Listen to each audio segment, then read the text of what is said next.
Alright, y'all, welcome back to the channel. This is my second time trying to make this video because the audio was messed up on the one previous. Like, I clicked on the video and the audio was garbage. There's no way you guys were gonna watch that video at all. 1 second and y'all clicking off. That's what would have happened. But today we're gonna be talking about the in-season tournament. I'm gonna talk about all 4 games that happened previous. This video is probably gonna be going up on Thursday, so you guys are gonna be able to see this video right before the quarterfinals. So I think that it's perfect, but I don't want to waste no more time. Let's get straight into the content. Don't forget to like this video, leave a comment, subscribe. And I want to start off with LA versus Phoenix, and I'm pretty sure you guys already know why. There's a controversial call at the end of the game, as there always is in basketball. Apparently LeBron tried to call a timeout when Austin Reeves didn't have possession of the ball.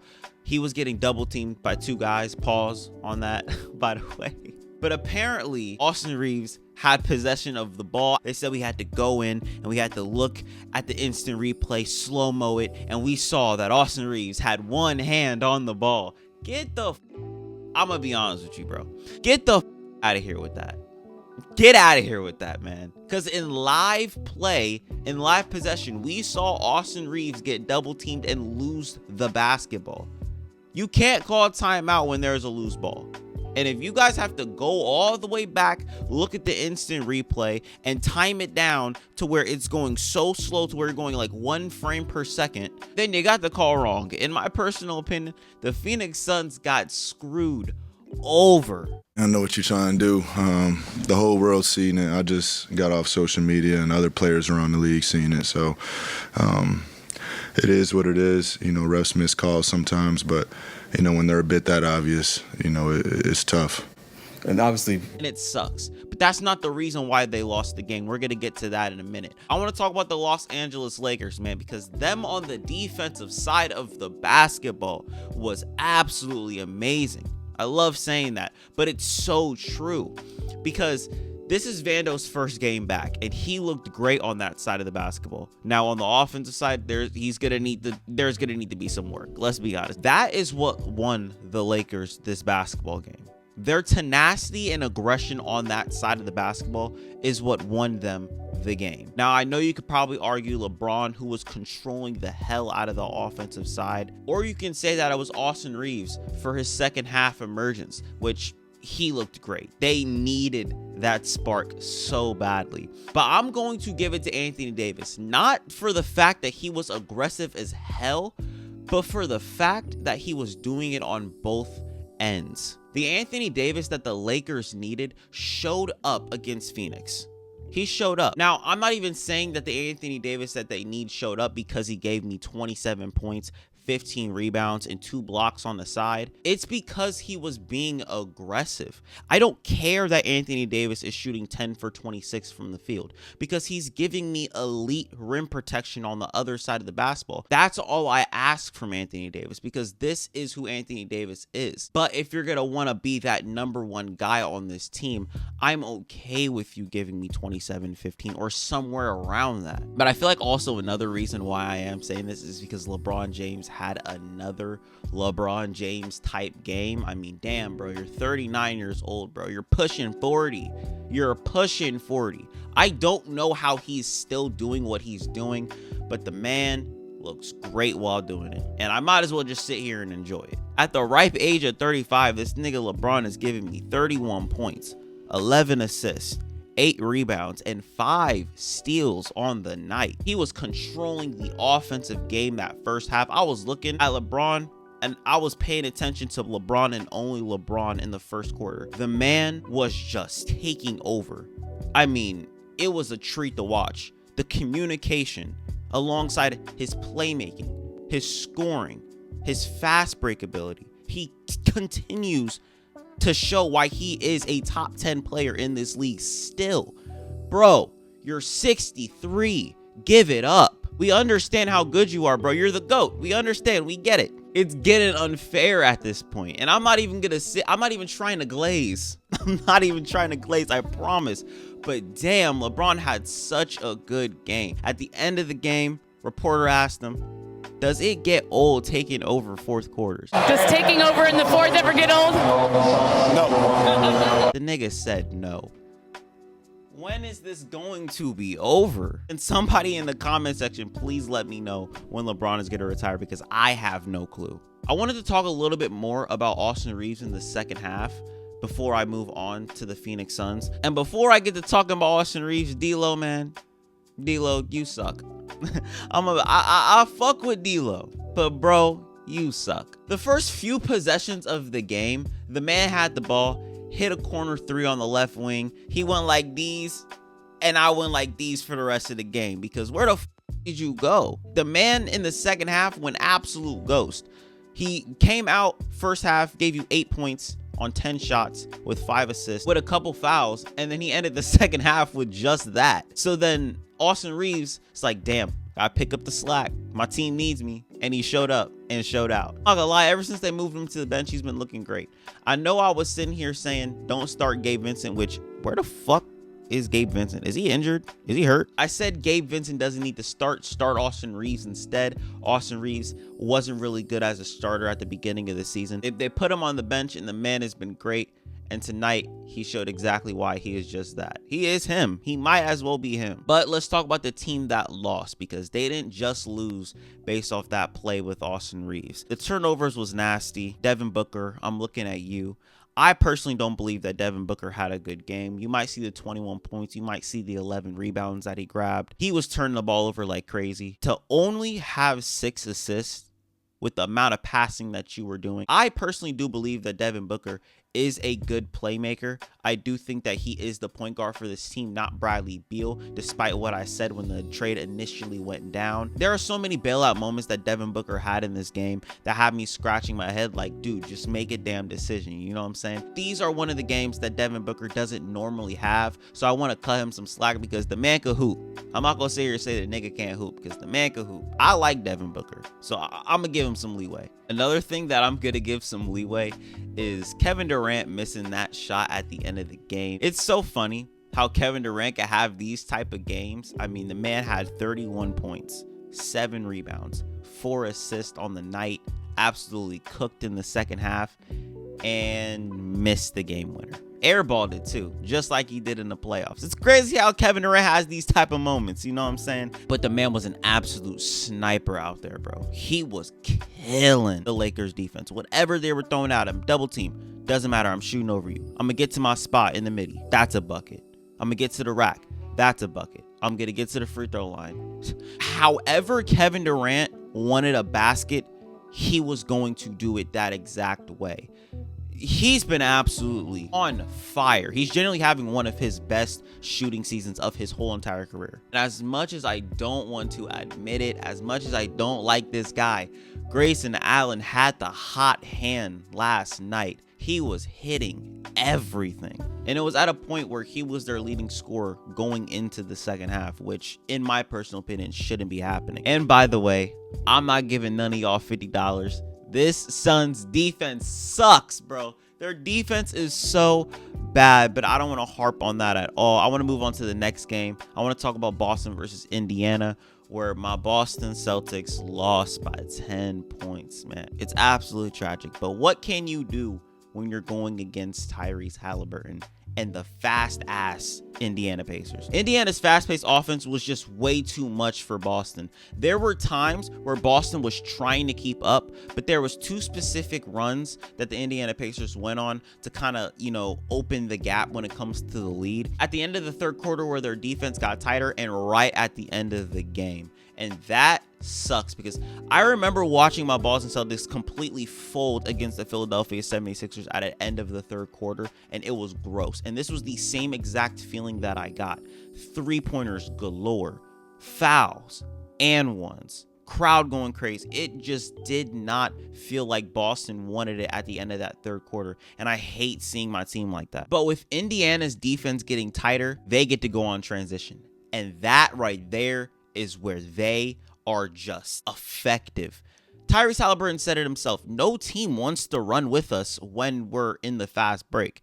So that defense needs to be tighter. And they showed what happens on the offensive side when that defensive side is clicking. The reason why I'm not too upset over my Celtics losing to this Indiana Pacers team is because Tyrese Haliburton has been completely unconscious all season long, and he showed it against my Boston Celtics, putting up his first ever triple-double of his whole entire career in his second nationally televised game of his career, putting up 26 points, 13 assists, 10 rebounds, 10 for 18 shooting, 5 for 11 from the 3. He is truly showing why he is a generational point guard in this league. The eye test shows it, and the stats back it up, because throughout 19 games of the season, he's averaging 27 points, 12 assists on 67% true shooting. That right there is generational. That right there is top 5 at the position this season. And as crazy as it is to say,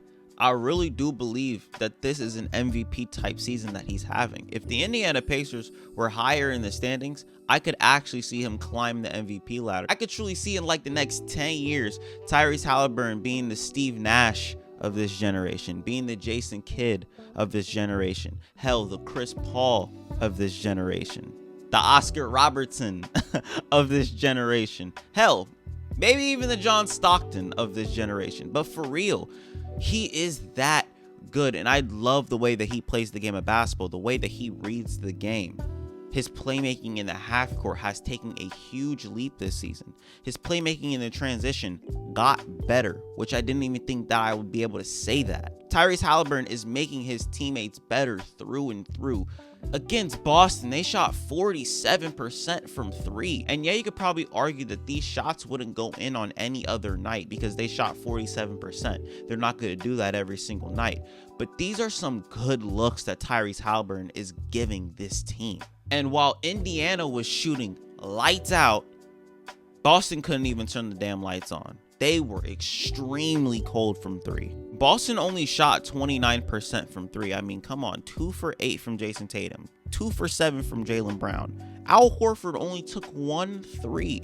My nigga, you started and you played 31 minutes. You are going to need to take more than 1 3. Derek White, 2 for 9. Drew Holiday, 1 for 5. Payne Pritchard, 0 for 4. The only person who showed up to make threes was Sam Hauser. Like, come on, Boston. Y'all gotta be better than that. You know what I'm saying? I don't really take losses or wins too seriously, but like this one, you could have won. There was a lot of things that went wrong for Boston in this game. The 3-point percentage, that was one of them. Shots just were not falling. But another thing is their bench scoring. Why I say it like that? What the fuck? Their bench scoring was a problem. Now, I like Payne Pritchard. Y'all already know me. If he gets hot, he don't stop. That's what I say about the dude. I fuck with him heavy. Him and Delano Banton going scoreless is insane.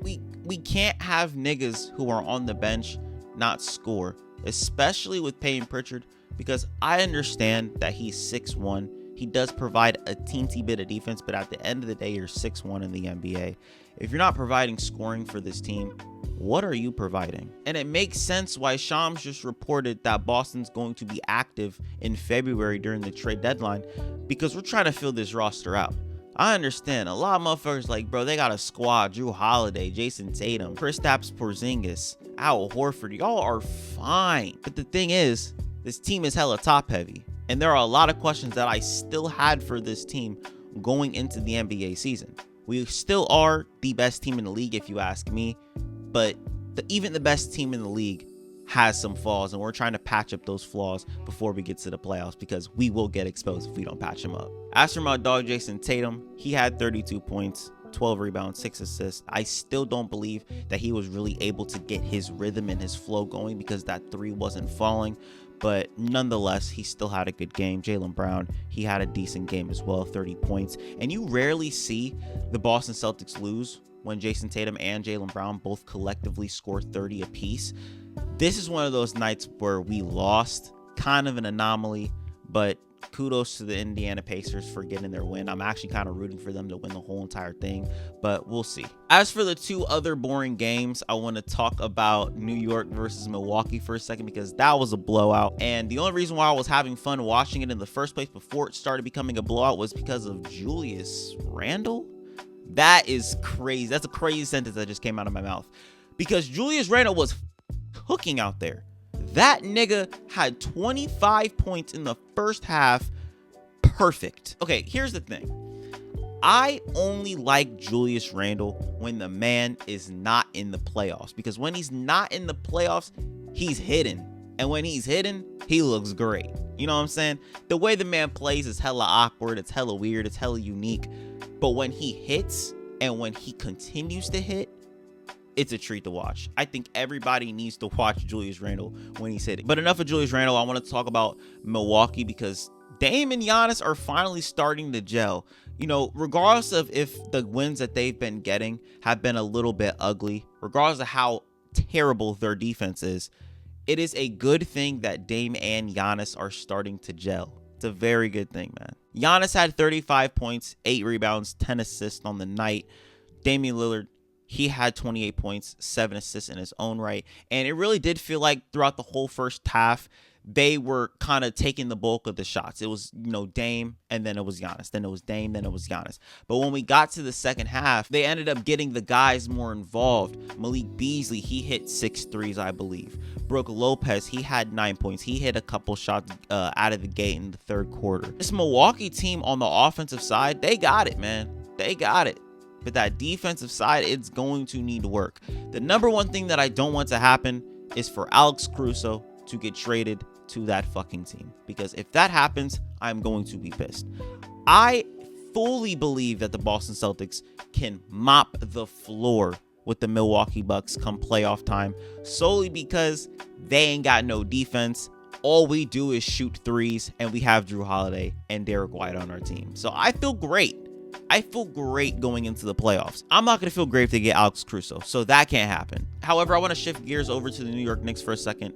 Already talked about Julius Randle. He had an amazing game. RJ Barrett, he showed his ass too. Jalen Brunson did not really feel like he was seen in this game. Now, he did have the second most points out of anybody on the team, tied with RJ Barrett, but it's like he didn't really feel like he was there. He kind of had a silent game.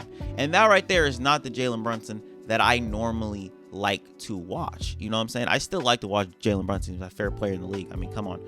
But he needs to be better. He's been having a decent season.